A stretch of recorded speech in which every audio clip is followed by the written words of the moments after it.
Welcome to Suman TV. పాశ్చాత్య సంస్కృతి మనం చాలా విషయాల్లో అనుసరిస్తున్నాం. వాటిలో సహజీవనం ఒకటి. ఈ సహజీవనం చేసే వారి సంఖ్య రోజు రోజుకి పెరిగిపోతుంది. మరి ఇది ఎటువంటి పరిణామాలకి దారితీస్తుంది? మన సంస్కృతి సంప్రదాయాలకి ఇది ఎంతవరకు ఇముడుతుంది? ఇలాంటి విషయం గురించి మనతో డిస్కస్ చేయడానికి ఈరోజు మనతో పాటు ఉన్నారు స్టూడియోలో అడ్వకేట్స్, సోషల్ యాక్టివిస్టులు, అలానే సాఫ్ట్వేర్లు, అలానే కొంతమంది స్టూడెంట్స్ కూడా ఉన్నారు. వారి వారి అభిప్రాయాలు ఏ విధంగా ఉన్నాయి, ఈ విషయానికి సంబంధించి వారి మనసులోని భావాలు ఏ విధంగా ఉన్నాయి, వారి మాటల్లోనే తెలుసుకుందాం. అయితే నాతో పాటు రమగారు కూడా ఈ స్టూడియోలో ఉన్నారు. నమస్తే రమగారు. నమస్తే జయ. రమగారు, సహజీవనం మనం చాలా సార్లు మన ఇద్దరం డిస్కషన్ రూపంలో మాట్లాడుకున్నాం. దానికి సంబంధించి ఎటువంటి పరిణామాలకి దారితీస్తోంది, యువత ఎటుపోతోంది అనే అంశాల గురించి మాట్లాడుకున్నాం. అయితే ఒక డిబేట్ లాగా తీసుకొద్దాం. డిఫరెంట్ రంగాల్లో ఉన్న వారి వారి అభిప్రాయాలు ఏ విధంగా ఉన్నాయి దీనికి సంబంధించి అనే ఒక ఆలోచనతో ఈ షో స్టార్ట్ చేశామండి. నిజానికి భారతదేశానికి ప్రపంచ దేశాల్లో గుర్తింపు ఉన్నది దాని యొక్క ఉమ్మడి కుటుంబము, తర్వాత కుటుంబ వ్యవస్థ. ప్రత్యేకంగా ఈ కుటుంబ వ్యవస్థకి తొలి భాగం ఏంటంటే వివాహ వ్యవస్థే. అలాంటిది వివాహ వ్యవస్థని తోసిరాజని ఒక కొత్త సాంప్రదాయం. దీన్ని సాంప్రదాయం అనడానికి వీల్లేదు, ఒక కొత్త పోకడ అనాలి. చాప కింద నీరులాగా మన దగ్గరకు వచ్చేసింది. ఇది ఎక్కడో హిందీ వాళ్ళని, సినిమా వాళ్ళని అలా చూసేవాళ్ళం. క్రమంగా ఏంటంటే అది మామూలు మిడిల్ క్లాస్ కుటుంబాల్లో కూడా చాలా క్యాజువల్గా పిల్లలు సహజంగా చాలా మామూలు విషయంగా వీఆర్ ఫ్రెండ్స్ లాగా, వీఆర్ ఇన్ రిలేషన్ అని చెప్పడం చాలా మామూలుగా కనిపిస్తుంది. దీనికి మరి ఆద్యం సినిమాలకు పట్టం కట్టాలా, ఎవరికి పట్టం కట్టాలో తెలియట్లేదు. దీని మీద పెద్దవాళ్ళు చిన్నవాళ్ళు అందరూ కూడా వాళ్ళ అభిప్రాయాలు గనక నిష్కర్షగా ఒకసారి చెప్తే, ఒకసారి అనకూడదు, కొన్ని వందల సార్లైనా చెప్తే ఆల్రెడీ ఎంటర్ అయిన వాళ్ళు లేదా ఎంటర్ అయిపోదాం అనుకునే వాళ్ళు దానివల్ల రాబోయే కష్ట నష్టాలు ఏమిటో కొంచెం తెలుసుకుంటారని ఇది చాలా మంచి ప్రయత్నమే. చేసి చూద్దాం ఒక ప్రయత్నం. ఖచ్చితంగా రమగారు, మీరు అన్నట్లుగా చాలా సర్వసాధారణం అయిపోయిందండి. మేము రిలేషన్లో ఉన్నాము, ఏదో మేము చాక్లెట్ కొనుక్కున్నాం, మేము ఒక బిస్కెట్ కొనుక్కున్నాం, నేను ఒక కొత్త డ్రెస్ కొనుక్కున్నాను అని ఎంత క్యాజువల్గా చెప్తున్నామో అదే క్యాజువాలిటీ అనేది ఈ విషయం మీద కూడా మనం చూస్తూ ఉన్నాం కదా రమగారు. రైట్, మరి మనం గెస్ట్ని పరిచయం చేసుకుందాము. తప్పకుండా. అంటే వాళ్ళ అభిప్రాయాలను తెలుసుకుందాం. దీప్తి గారు నమస్తే అండి. నమస్తే అండి. ఒకసారి మిమ్మల్ని పరిచయం చేసుకుంటారా? నా పేరు దీప్తి జంగా అండి. నేను life coach, author and speaker అండి. లివ్ ఇన్ అనేది చాలా కామన్ అవుతుంది, ఎక్కువగా పెరుగుతుంది అంటున్నారు. ఆ పెరగడానికి ఉన్న కారణం ఏంటి అని ఒక్కసారి ఆలోచించుకుంటే గనక మన వివాహ వ్యవస్థలో ఏ సిస్టమ్ అయినా తీసుకోండి, కొన్ని లూప్ హోల్స్ ఎందులో అయినా ఉన్నాయి, లొసుగులు ఎందులో అయినా ఉన్నాయి. కాదంటే అందులో వచ్చే ప్రాబ్లమ్స్ ని సరైన విధంగా దాన్ని హ్యాండిల్ చేయలేక ఏదైతే ఈజీగా ఉంటుందో దానికి జనాలు అట్రాక్ట్ అవుతున్నారు. అట్రాక్ట్ అవడమే కాకుండా దాన్ని ఫాలో అవుతున్నారు. కానీ లోతుగా చూసుకుంటే లాంగ్ రన్లో దీనివల్ల నష్టం తప్పితే లాభం లేదండి. మనం సనాతన ధర్మం ఫాలో అయ్యే వాళ్ళము, మన రూట్స్ వచ్చేసి రమగారు అన్నట్టు మన స్ట్రెంగ్త్ ఎక్కడుంది అని అంటే మన కుటుంబ వ్యవస్థలో, మన ఫ్యామిలీస్. దీనివల్ల చాలా మంది బయట దేశం వాళ్ళు కూడా అట్రాక్ట్ అయ్యి మనల్ని ఫాలో అవుతున్న తరుణంలో ఇది మంచి పరిణామం కాదు. బెటర్గా మీరు మీ ఫ్యామిలీలో ఉన్న ప్రాబ్లమ్స్ని ఎలా హ్యాండిల్ చేసుకోవాలో తెలుసుకోవాలి, కానీ లివ్ ఇన్ అనేది ఒక పరిష్కారం మాత్రం కాదన్న ఒపీనియన్ అండి. అంటే మ్యారిటల్ థింగ్స్ లో ఉన్న ఎఫెక్ట్స్ ని సరి చేసుకోవాలి. బ్యాడ్ ఎఫెక్ట్స్ చాలా ఉంటున్నాయి. మీ పేరు? నా పేరు Ajay. I'm an IT professional. So ఇప్పుడు ఉన్న live in relationship or co living ఇది ఒక మేజర్ కల్చరల్ షిఫ్ట్. మనం at one point either we face it or will be in a position to handle it, right? So ఇది ఒకటి ఏంటంటే దీన్ని మనం కంప్లీట్గా ఇగ్నోర్ చేయలేము, ఇది ఏం కాదు అని. ద సేమ్ టైం దీన్ని సపోర్ట్ చేయలేం. ఇది ఒక బ్యాలెన్స్ యాక్టివిటీ. మేడం గారు అన్నట్టు ప్రతి సిస్టంలో ఏదో ఒక లొసుగులు ఉంటాయి. బట్ ద మూమెంట్ మనం ఎప్పుడైతే రికగ్నైజ్ చేసామో ఇది ఒక లొసుగు ఉంది అని, will be better position to handle it. So నేనేమంటున్నా అంటే we should be aware. So ఇది నేను ఈ రూట్లో వెళ్తున్నాను. Maybe I will face some challenges at some point. So నేను రెడీగా ఉండాలి, అంటే ఏదైనా ఫేస్ చేయడానికి రెడీగా ఉండాలని సిద్ధపడ్డప్పుడు ఇది రైట్ ఆర్ రాంగ్ అనే కంటే దీని ఇంపాక్ట్ ఎట్లా క్రియేట్ చేస్తుంది, ఇది మనకి ఎట్లా అడ్వాంటేజ్గా వస్తుంది. ఫర్ ఎగ్జాంపుల్, ఇప్పుడు చాలామంది అమ్మాయిలు అబ్రాడ్ వెళ్తున్నారు చదువుకోవడానికి కానీ ఉద్యోగాలు చేసుకోవడానికి కానీ. అక్కడ ఎవరైనా వాళ్ళకి ఇండియన్స్ కనిపిస్తే వాళ్ళు ప్రిఫర్ చేస్తారనమాట టు కోలివ్, ఎందుకంటే దే ఆర్ ప్రొటెక్టెడ్. అవునవును. అతను ఎవరైతే ఉన్నారో వాళ్ళకి సాయం చేస్తూ ఉంటారు. అట్లా అని చెప్పి వాళ్ళు నాకు అవసరం లేదు, నా సోషల్ కన్స్ట్రక్ట్లో లేదు, నా కల్చర్లో లేదు అని అనుకున్నారు అనుకోండి, they will not be in the race. అట్లా ఇప్పుడు మీరు చెప్పిన పాయింట్ని బట్టి అబ్రాడ్ వెళ్ళినప్పుడు అమ్మాయిలు అబ్బాయిలు కలిసి ఉండాల్సిన పరిస్థితి అక్కడ రిజెక్ట్ చేయడానికి అవకాశం లేదు.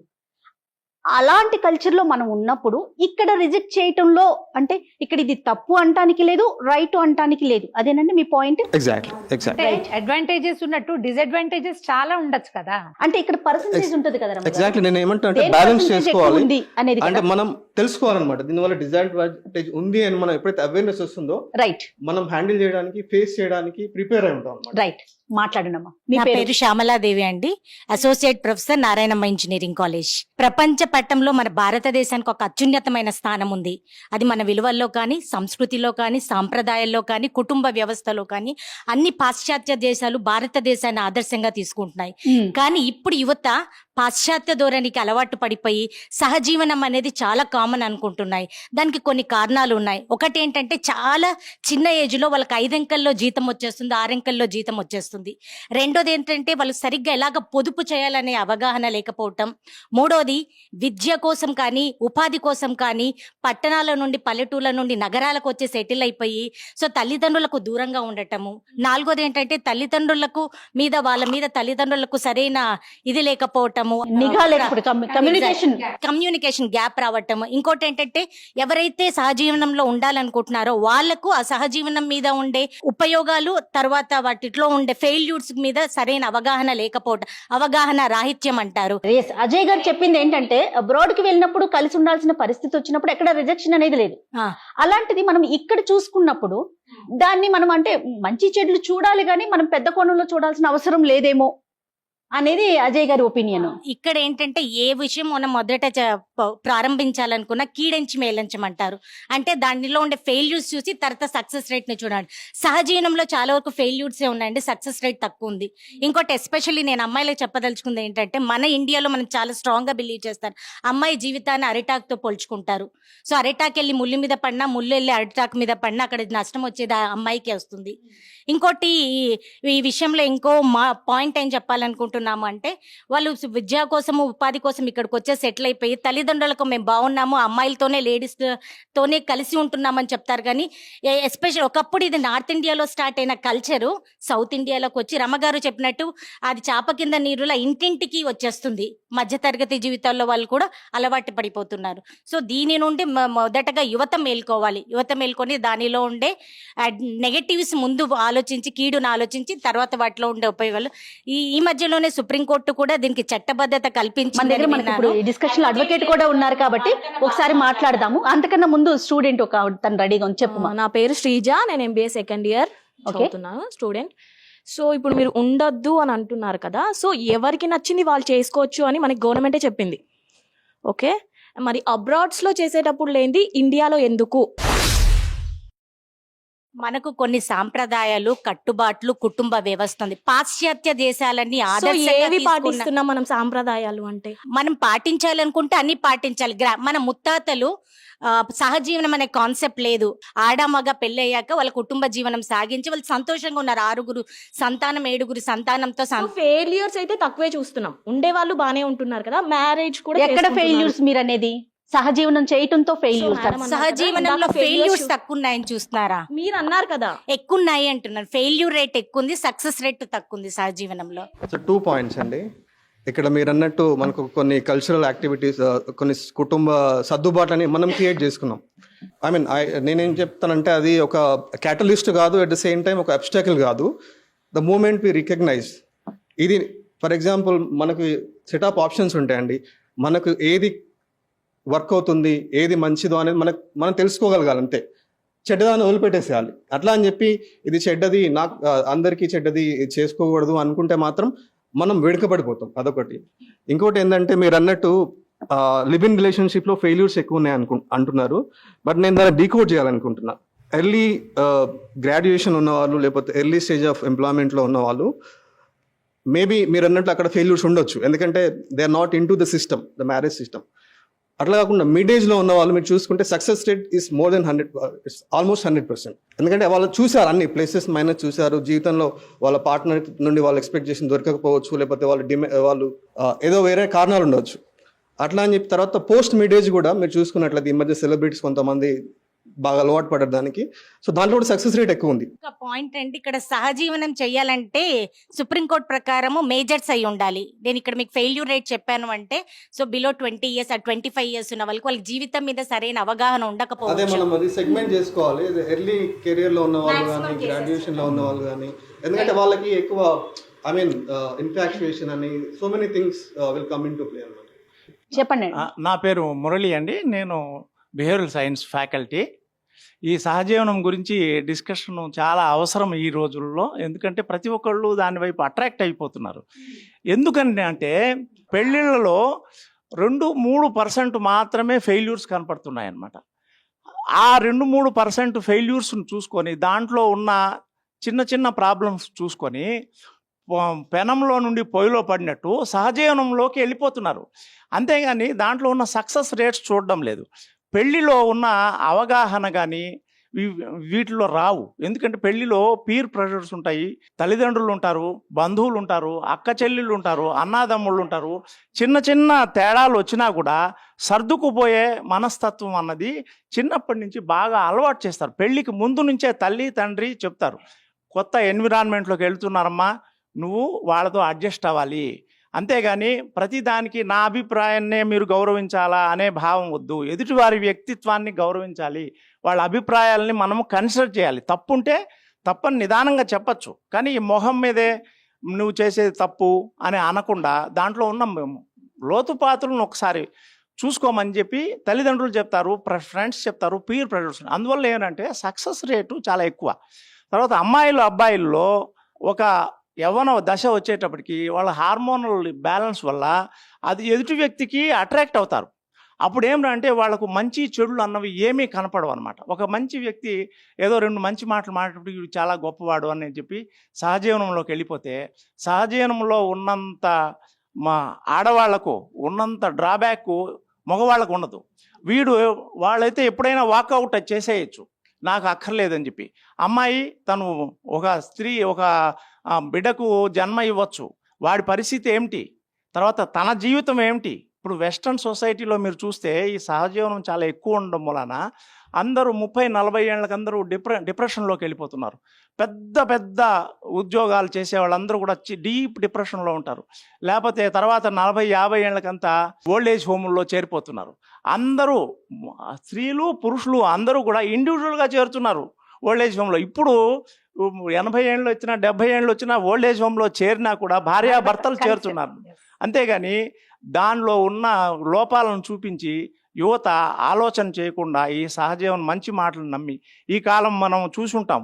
చాలామంది స్త్రీలను వాళ్ళు చాలా హింసించి సహజీవనంలో వాళ్ళని ముక్కలుగా నరికేయడము ఇలాంటి సిచ్యువేషన్లు వస్తున్నాయి.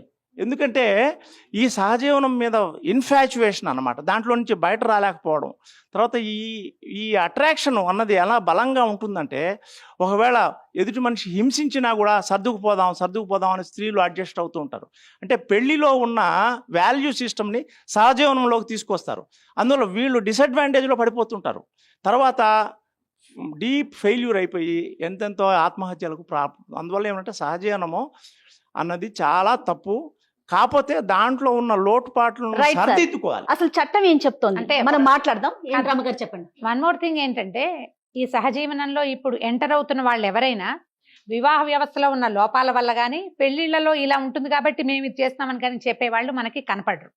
వీళ్ళు ఏంటంటే ఫ్రెండ్స్ విత్ బెనిఫిట్స్ లాగా తాత్కాలికంగా, అజయ్ గారు కూడా దీనికి ఒప్పుకోవాల్సిందే, ఆ రోజుకి మనకి రూమ్ రెంట్ కలిసి వస్తుందని, ఖర్చులు కలిసి వస్తాయని, తర్వాత వచ్చిన ఇన్ఫాచ్యుయేషన్ అండ్ అట్రాక్షన్ సహజంగా జంటల మధ్య ఉండేది. దాన్ని మొదట ప్రేమ అనుకుంటారు, లేకపోతే వాళ్ళ అవసరాల కోసం చేసి దాని మీద మనం డిబేట్ కనుక పెడితే, ఈ వివాహ వ్యవస్థలో లోపం లేదా, మా అమ్మ నాన్న కొట్టుకుంటారు, మా పిన్ని బాబాయ్ తనుకుంటున్నారు, మేమైతే తనుకోము, ఏం చేయము, జస్ట్ మా డబ్బులు ఒక చోట పెట్టి అందులో నుంచి పంచుకుంటున్నాము, మేము హాయిగా ఉన్నాము అని చెప్పడమే కనపడుతుంది. కానీ ఎంటర్ అయ్యే రోజున ఇండియాలో ఏ కపులు కూడా వివాహ వ్యవస్థ మీద అయిష్టంతో ఇందులోకి వచ్చాము అని చెప్పేవాళ్ళు 0% ఉంటుంది. వ్యవస్థ మీద ఇదేమీ లేదండి. వివాహ వ్యవస్థలో అన్నిట్లలోనూ ప్రాబ్లమ్స్ ఉంటాయి, కానీ సర్దుకోవాలి కదా మనం. మేడం, నా పేరు రఘురామ్ అండి. నేను ఐటీ ప్రొఫెషన్. మేడం, మీ దాని గురించి ఏకీభవిస్తాను. సో చేంజ్ అనేది ఎప్పుడు కూడా కింద నుంచి పైకి వెళ్ళదు, పైనుంచి కిందకు వస్తుంది. సో పైనుంచి కిందకి రావడం అంటే యాజ్ ఎ పేరెంట్గా మనం ఏం చేస్తున్నాం? ప్రజెంట్ యూత్లోని మనం 9th ఫస్ట్ స్టాండర్డ్ నుంచి 10th స్టాండర్డ్ వరకు పేరెంట్ అన్ని డిసైడ్ చేస్తాడు. అంటిల్ ఇంటర్మీడియట్ వరకు పేరెంట్ డిసైడ్ చేస్తాడు. ఆఫ్టర్ దేర్ జాబ్స్ ఏ రోజన్నా మనం కూర్చొని నువ్వు ఎక్కడుంటున్నావు, నువ్వు ఏం చేస్తున్నావు, నువ్వు ఏం చేయాలనుకుంటున్నావు, నువ్వు ఎవరితో ఉంటున్నావు, నీ జీవిత భాగ్యం ఎవరు అనేది మనం చాలా తక్కువ. టైం లేదు, వాళ్ళకి కూడా ఇష్టం లేదు మనతో డిస్కస్ చేయడానికి. అంటే So- పేరెంట్స్ కి టైం ఉండట్లేదు అంటున్నారా? లేదు, ఈదర్ సైడ్ నేను కూడా ఈదర్ సైడ్ అండి. ఎందుకంటే వాళ్ళు ఏం చేస్తున్నారో, వాళ్ళకి అమ్మ నాన్నలు చెప్తే మళ్ళీ మనల్ని ఏమని అంటారో, మనం అడిగితే వాళ్ళు ఏమని అంటారో అనేది ఒక కమ్యూనికేషన్ గ్యాప్ వల్ల. సో దీనికి అది ప్లస్ అన్నట్టు బెనిఫిట్స్ షేరింగ్ ఈస్ కేరింగ్. చిన్నప్పుడు మనం చెప్పాం షేరింగ్ ఈస్ కేరింగ్ అని. సో ఆ షేరింగ్ ఈస్ కేరింగ్లో వాళ్ళు అలా ఎండ్ అయ్యి, కానీ at the end of the day not only women is troubled, men also is troubled. ఎందుకంటే ఒక అమ్మాయితో ఉన్నప్పుడు వాడికి ఒక ఇమోషనల్ అటాచ్మెంట్ ఉంటుంది. ఉమ్.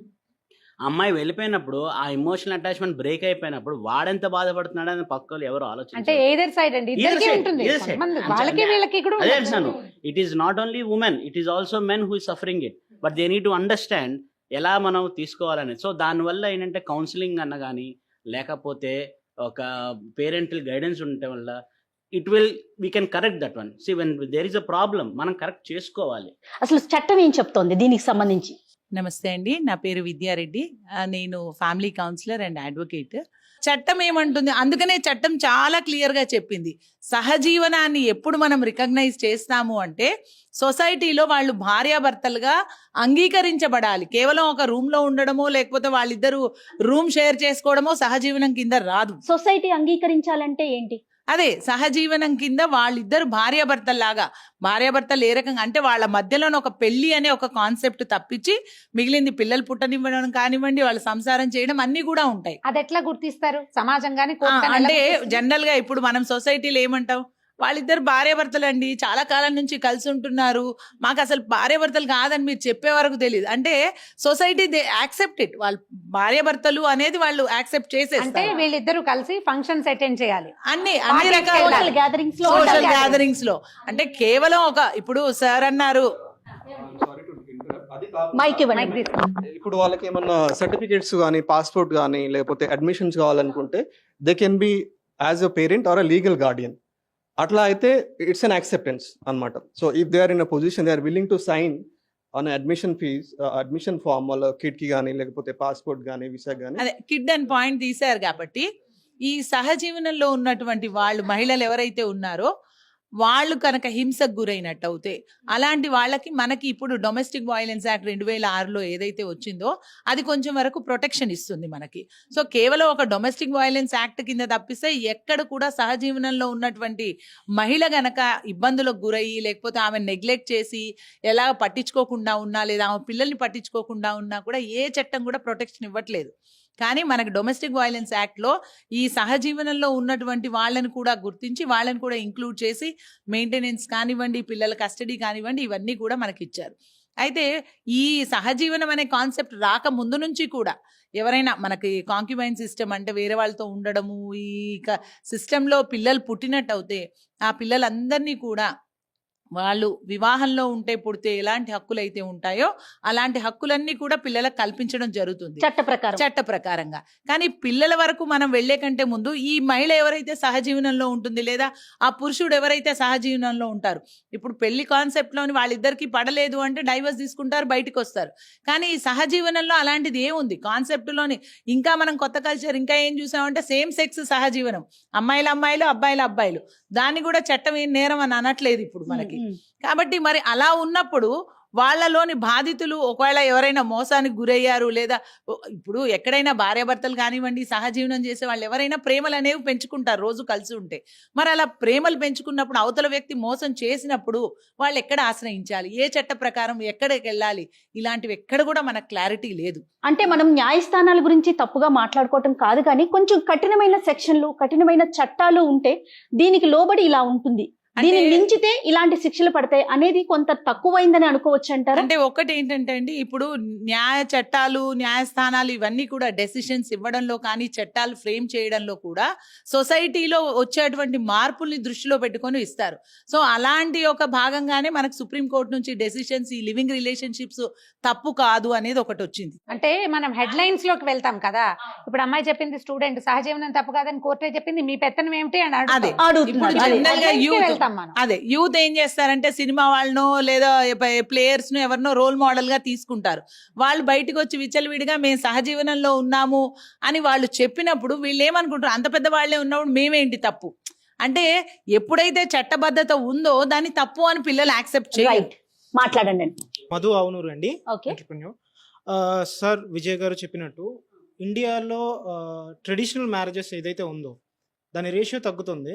The same time present culture ప్రకారం అది లివింగ్ అవ్వచ్చు, గవర్నమెంట్ ఇస్తున్న లీగలైజ్, ఇప్పుడు మేడం చెప్పారు, ఇది ఎంత టిపికల్ సబ్జెక్ట్ అంటే ఈవెన్ సుప్రీంకోర్టు రీసెంట్గా మేడం చెప్పినట్టు దీన్ని యాక్ట్గా తేలేము, ఎస్, అలాగే దీన్ని సోషలైజ్ అని చెప్పలేము. సో అంత కంక్లూడెడ్ టాపిక్లో క్యాలిక్యులేటెడ్గా ఉండాలి. ఇప్పుడు చట్టం చెప్పింది మేము చేసేస్తాము, మాకు 18 దాటి మేము మేజర్స్ మేము మేజర్స్ అయిపోయాము, మేము చేయొచ్చు అనేది ఉంటుంది. ఎట్ ద సేమ్ టైం దాంట్లో ఎంత రిస్క్ ఉంటుంది, ఒక ఉమెన్ ఎలా ఆలోచించాలి, ఒక మెన్ ఎలా ఆలోచించాలి. ఇప్పుడు మేడం ఒక పాయింట్, వ్యాలిడ్ పాయింట్ చెప్పారు, ఎలాంటి గౌట్ మీకు సపోర్ట్ చేయదు, యాక్ట్ లేదన్నప్పుడు మీ లైఫ్ ఏంటి. సో అలాంటప్పుడు క్యాలిక్యులేటెడ్గా ఉండాలి. పిల్లల వరకు వెళ్ళేంత వరకు మీ ఫైనాన్షియల్ స్టేటస్ ఏంటి, ఇద్దరు ఎలా ప్లాన్ చేసుకుంటున్నారు. ఒకవేళ మీరు చెడించి మంచించాలి అనేది అన్నారు కదా, సో అది ముందు చెడుగా చూసుకొని అది వెళ్ళాలి. At the same time friends with benefit, madam తప్పుగా అనుకోవద్దు, ఫ్యామిలీస్ కూడా విత్ బెనిఫిట్స్ మ్యారేజెస్ అలాగే జరిగాయి.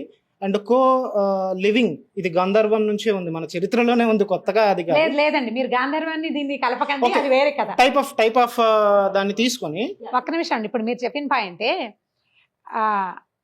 ఆడవాళ్ళు మగవాళ్ళు ఆలోచించాలి, ఏంటి మగపిల్లలు ఆలోచించాలి, ఆడపిల్లలు కూడా ఆలోచించుకోవాలి. దీనివల్ల వాళ్ళే ఎక్కువగా ఆలోచించాలి. ఈ ఆలోచించేది ఎప్పుడు వస్తుందండి, మీకు ఒక 25-26 సంవత్సరాలు వచ్చి నీ అంతటి నువ్వు ఏదైనా చిన్న దెబ్బ తగిలితే జ్వరం వస్తే అమ్మా అనని స్టేజ్ వచ్చేదాకా మీరు ఆలోచిస్తారు. ఈ 26-27 వచ్చాక చేసే లివిను అజయ్ గారు చెప్పినట్టు సక్సెస్ అవుతుంది, అవకాశం ఉంది, ఎక్కువగా 50% పైన సక్సెస్ అవ్వచ్చు. కానీ ఇప్పుడు లివిన్ ఎలా ఉందండి, చిన్న పిల్లలు చేస్తున్నారు. ఇప్పుడు ఈ పిల్లలకి ఎట్లా తెలుస్తుంది? దీనికి చట్టబద్ధత ఇవ్వటం వల్ల వచ్చిన పెద్ద ప్రాబ్లం ఏంటంటే, వీళ్ళు వినండి, లెట్ మీ కంప్లీట్. ఈ హెడ్లైన్ మాత్రం చూసి సహజీవనం దట్టు మేజర్ అంటే మనం 18కే మేజర్ని చేస్తాం. 18 కాదు, ఆడపిల్ల 12-13 ఏళ్ళకి, మగపిల్లాడు 17 ఏళ్ళకి సంసార జీవితానికి పూర్తిగా అర్హులే. వాళ్ళ సంతానాన్ని కూడా కనొచ్చు. మనం చిన్నప్పుడైతే మా మదర్కి 10 ఏళ్ళకి పెళ్ళైంది, 14 ఏళ్ళకి మా అక్కయ్య పుట్టింది, అలాంటి వాళ్ళు ఎంతమంది ఉన్నారు కదా. కాకపోతే ఏంటంటే వీళ్ళు ఒక రిలేషన్ ఒకటి నిభాయించడానికి సరిపడా మెచ్యూరిటీ లెవెల్స్ 25 సంవత్సరాలు పైబడితే గానీ వీళ్ళకి రావు. ఇప్పుడు ఈ 18 నుంచి 25కి 7 సంవత్సరాలు ఒక పెద్ద గ్యాప్ ఉంది చూడండి. ఈ లోపలే వీళ్ళు గోతుల్లో పడిపోతారు. 3 ఏళ్ళు కలిసి ఉన్నారు, మీ ఇద్దరు సెపరేట్ అయిపోయారు. అయిపోయిన తర్వాత మీరు యూజ్ చేయబడ్డామని అనిపించదా మీకు? అయితే ఇప్పుడు పెళ్లి చేస్తారు పేరెంట్స్, ఒక 1-2 years కి డివోర్స్ అయిపోతాయి ఏదో ప్రాబ్లం వల్ల. అప్పుడు మళ్ళీ సెకండ్ మ్యారేజ్ చేస్తారు పేరెంట్స్. అప్పుడు యూజ్ అండ్ థాట్ రాదా పేరెంట్స్ కి? ఫెయిల్యూర్స్ అయితే తక్కువే చూస్తున్నాం, ఉండే వాళ్ళు బానే ఉంటున్నారు కదా. మ్యారేజ్ కూడా ఎక్కడ ఫెయిల్యూర్స్ మీరు అనేది? సహజీవనం చేయటంతో ఫెయిల్యూర్స్. సహజీవనంలో failures